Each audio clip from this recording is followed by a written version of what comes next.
السلام علیکم. وعلیکم بچې. څه دې وکړو بچې؟ سودا دې راوړه. پلورونکي راته پور رانه کړ، وایي چې قرض ډېر دی در باندې، هغه مخکینۍ روپۍ خلاصې کوي. بیا نوره سودا ویسته.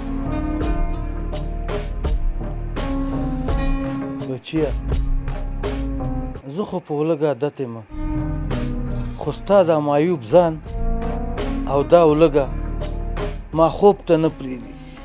لاره چې زه په لاره ځم او پلورونکی راپسې غږ کوي یا سودا پسې، زه ډېر شرمېږم. زویه شرمېږه مه، غریبي شرم نه دی، خو بېغیرتي دا ده چې د غریبۍ د امله ځان تسلیم کړي. خو بچې تا ته یاد شي چې تا ته د بابا څه ویلې؟ بابا ویلې چې غریبي